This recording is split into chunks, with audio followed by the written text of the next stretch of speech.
Hello and welcome to this week's episode of MT Squared, Minerva's 2-minute tactics for your procurement, where this week I want to talk to you about something that's happening right here and now with regard to tenders, and in particular in relation to catering tenders. So if anyone's started a catering tender or is about to start one, this is definitely one for you.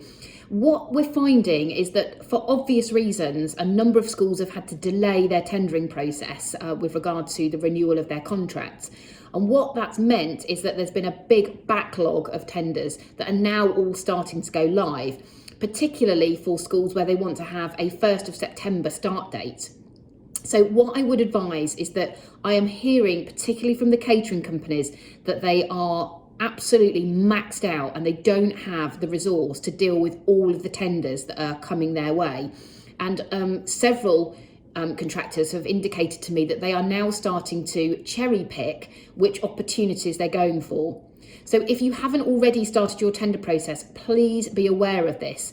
Are you able to delay it slightly so that maybe you can look at an October half-term start date, or maybe even February half-term 2022?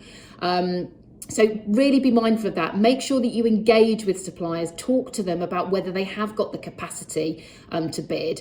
And unfortunately, if your school is quite small, I think you are going to struggle to find good contractors that have got the capacity to actually bid on your opportunity. So I think, my message this week and my tactic is be really mindful of when you're tendering, how long you've got to actually run that tender process, and whether in fact you will have a good range and quality of contractors who want to bid for your opportunity. If you think that's not the case, I would strongly suggest, if you can, delaying the process to make sure that this backlog that we've got is got out of the way, and then you're left with a really good choice of contractors for your tender. Because let's be honest, something like catering, it's a really complex and valuable contract that you're likely to want to sign up to for probably 3 to 5 years.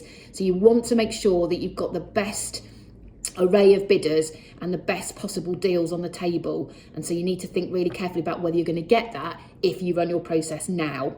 So that's my tactic for this week. Until next time, soldier on.